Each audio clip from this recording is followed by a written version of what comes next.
40,000. 40,000 people. That is how many human beings on planet Earth actually watched each episode of Star Trek Starfleet Academy. Not 40 million, not 4 million, not 400,000, 40,000. And I am not making that number up. I am not exaggerating. I am not spinning it for views. That number came from a confirmed insider source at Paramount, leaked on the Red Letter Media podcast by Mike Stoklasa. The entire first season of Starfleet Academy, 10 episodes, one of the most heavily marketed Paramount Plus shows in years, pulled a total of 400,000 views across all 10 episodes combined. Divide that by 10 episodes.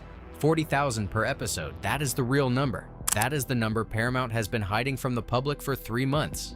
Now, that is the number Alex Kurtzman does not want you to know. That is the number Kate Mulgrew defended. That is the number William Shatner went on television to protect. And when you understand just how catastrophically small that number really is, you are going to understand why the Kurtzman era of Star Trek is officially over. Why Paramount is erasing his entire legacy, and why every single actor defending Starfleet Academy right now is either lying to your face or working for a paycheck. 40,000 viewers. Welcome to the biggest number scandal in the history of Star Trek. Let me put that number in context, because unless you understand how small 40,000 really is, the rest of this story will not land. 40,000 viewers is not a bad audience for a television show. It is not even an audience at all. It is a rounding error, where a medium-sized YouTuber sitting in his garage can pull 40,000 views on a random Tuesday. A TikTok dance video from a high school student can pull 40,000 views in an hour. A podcast you have never heard of, run by 2 guys in their basement, can hit 40,000 downloads in a good week. That is what Starfleet Academy pulled for an entire episode of the flagship Star Trek show on Paramount Plus, with a marketing budget that reportedly cost tens of millions of dollars. Let me give you another comparison. Paramount Plus currently has about 77 million subscribers. 77 million. If 40,000 people watch Starfleet Academy per episode, that means 0.05% of Paramount Plus subscribers bothered to watch the show. 0.05%. Which means 999 out of every 1,000 paying Paramount Plus customers opened their app, saw Starfleet Academy sitting there, and chose something else. Anything else. A documentary about dishwashers probably got more viewers. And here's the number that should make you genuinely angry. The Giant Freakin' Robot channel, a relatively small YouTube channel, has made multiple videos about Star Trek. Their worst performing Star Trek video, the one with the fewest views in their entire Trek catalog, got more views than an average episode of Starfleet Academy, a small YouTube channel, outperforming a flagship Paramount Plus series, with no budget, no marketing, no cast, just one guy and a microphone. That is the scale of the failure we are talking about. And now, we get to the money. Because this is where it gets truly devastating. Starfleet Academy cost an estimated $10 to $20 million per episode to produce. Let me take the low end of that range. $10 million per episode, 10 episodes in season 1. That is $100 million. Now divide 100 million by 40,000 viewers. Do the math with me. 100 million divided by 40,000 equals 2,500. That means Paramount paid $2,500 per viewer. Let me say that again so it really lands. Paramount spent $2,500 of corporate money for every single human being who watched one episode of Starfleet Academy. Think about that. For the same money, Paramount could have walked up to each of those 40,000 viewers, handed them $2,500 in cash, and asked them to not watch the show. That would have been a better financial decision. That would have been cheaper than actually making the show. That is not a flop. That is not a disappointment. That is not even a disaster. That is an extinction-level financial event. That is the kind of number that gets executives fired. That is the kind of number that ends careers. That is the kind of number that makes billionaires like David Ellison look at a franchise and decide to delete the entire era and start from scratch.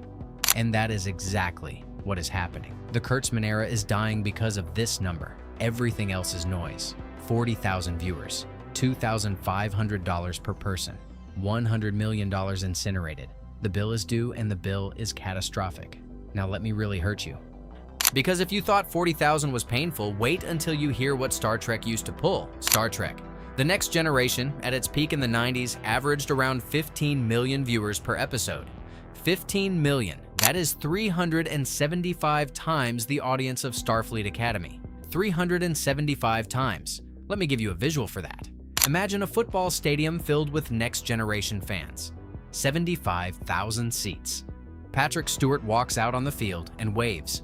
Now imagine Starfleet Academy.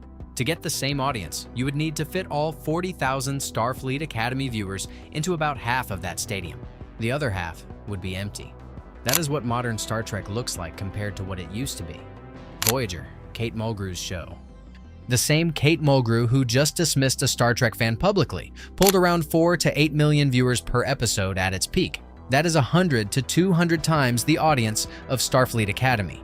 Mulgrew's own show had more than 100 times the viewership of the show she is defending, and she is out there attacking fans for criticizing it. Deep Space Nine, at its worst, still pulled 5 million viewers. Enterprise, widely considered the failure of the franchise that got canceled, averaged 3 to 4 million viewers in its final season. The show that killed Star Trek the first time around still had 100 times more viewers than Starfleet Academy. Kurtzman did not just produce a bad show. Kurtzman produced a show that performed worse than the show that canceled the franchise. That is the historic context. That is the measuring stick. Kurtzman is now the worst thing that has ever happened to Star Trek on television, and the numbers prove it objectively.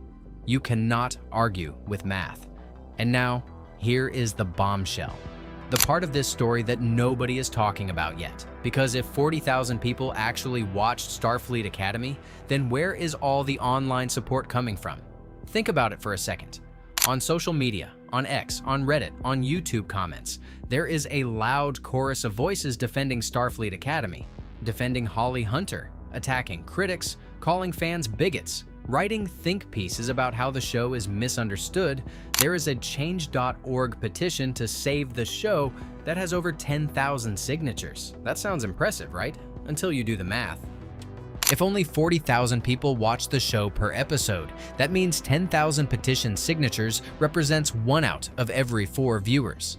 25% of the entire audience supposedly found a petition, read it, clicked sign, and entered their personal information to save a show they barely watched. Does that sound realistic to you? Because it does not sound realistic to me. The most charitable explanation is that the petition numbers are inflated. The more likely explanation, the one that is starting to go around the Trek community, is that most of the defenders are bots. Think about it. 40,000 viewers cannot generate the volume of online defense we have been seeing. It is mathematically impossible. Somebody is paying for automated accounts to flood social media with positive messages about Starfleet Academy. Somebody is inflating petition signatures. Somebody is making the show look more popular than it actually is, and the only entity that benefits from that deception is Paramount. Paramount needs to make the show look beloved so they can justify the money they spent. Paramount needs to make Kurtzman look successful so he can claim it when contract renewal time comes. Paramount needs to convince David Ellison that there is still an audience for the Kurtzman era, so somebody, somewhere, is spending money on bots to fake that audience. That is the theory. And the 40,000 number is the proof. Because real audiences do not behave this way. Real audiences do not sign petitions at a 25% rate. Real audiences do not flood social media defending a show nobody watches. Somebody is faking it. And now we know how much they had to fake because we know how many real viewers there are. And this is where the legacy actor defenses start to make real sense. Because for weeks now, we have been watching Star Trek legends publicly defend Starfleet Academy. William Shatner defended it without watching. Kate Mulgrew dismissed a fan for criticizing Holly Hunter. Jonathan Frakes has been on every podcast defending the show. Robert Picardo has been attacking critics on social media so aggressively that he had to announce he was taking a break from X last week. Gina Yashir went on CNN to call the show the future of Star Trek. Mary Wiseman called critics anonymous individuals working out their self-loathing. 6 legacy cast members, all defending the same show, all attacking the same audience. And now we know the audience they were attacking is bigger than the audience that actually watched the show they were defending. Let that sink in. There are more people hating Starfleet Academy than there are people watching Starfleet Academy. The hate is bigger than the fan base. The critics are bigger than the viewers. And the legacy actors are attacking the critics, which means they are attacking the larger group to defend the smaller group, which means they are siding with 40,000 people against millions. That is not brave. That is not principled. That is not loyalty. That is a paycheck. Because the only way a legacy actor attacks millions of their own fans to defend 40,000 viewers of a canceled show is if somebody is paying them to do it, or if somebody is threatening to take away their future Trek work if they do not. And that is the real scandal here. Paramount is not just hiding the viewership numbers. They are using their legacy actors as paid spokesmen to create the illusion of a bigger audience than actually exists. They are manufacturing consent. They are gaslighting the real fan base. And the 40,000 number just blew the whole operation wide open. So, what does this mean? It means everything. It means the Kurtzman era is objectively, mathematically, undeniably over. It means every single rumor about Kurtzman being erased is now 10 times more believable. It means Paramount Skydance cannot possibly renew his contract when the data shows this kind of collapse. It means the Simon Kinberg reboot we talked about in our last video is not just happening, it is happening faster than anyone expected. It means the Batgirl petition to bury Season 2 of Starfleet Academy is going to look more attractive to David Ellison every single day. Because if Season 1 only pulled 40,000 viewers, Season 2 will pull even fewer. The audience is not growing, the audience is shrinking. And with every legacy actor publicly attacking fans, the audience is shrinking faster. Paramount is in a death spiral. Every defensive move they make costs them more viewers. Every actor they send out to defend the show creates more haters. Every petition signature that turns out to be a bot makes the real audience more cynical. And the 40,000 number is going to follow every Star Trek executive around like a curse for the next 5 years. Every time Kurtzman walks into a meeting, somebody is going to be thinking 40,000. So every time Holly Hunter does a press tour, somebody is going to be thinking 40,000. Every time Paramount greenlights a new Trek project, the first question in the boardroom is going to be, how do we avoid another 40,000? That number is the epitaph of the Kurtzman era. It is going on the tombstone. It is going in the Hollywood history books. When future film students study how a major franchise collapsed, they will start the chapter with that number, 40,000 viewers. The show that killed Star Trek. And here's the part that should make every Trek fan feel vindicated. Because for years, your opinion has been dismissed. You were told you were a hater. You were told you were a bigot. You were told you were a bot. You were told you were an angry white man on the internet. You were told the show was beloved and you were the problem. You were told the real audience loved Kurtzman and you were just a loud minority of complainers. Today, that narrative is dead. Today, the numbers prove you were right. Today, you are no longer the minority. You are the majority. 40,000 people watched Starfleet Academy. That means tens of millions of Star Trek fans chose not to watch it. The silent majority that rejected this show is enormous. And you were part of it. You were not wrong. You were not alone. You were not a hater. You were a paying customer who was being ignored by a studio that thought it could manipulate you into liking garbage. You won. The data proves it. The math proves it. The 40,000 number proves it, so drop a comment and tell me what you think. Is 40,000 even accurate? Or could it be lower? Are the bots going to keep defending the show now that we know? And is Alex Kurtzman going to survive this week after this number went public? Let me know in the comments. And if you want to be here when the next number drops, because I promise you there is another scandal coming, hit that subscribe button. Because CineWire is going to be the first channel to break the next bombshell.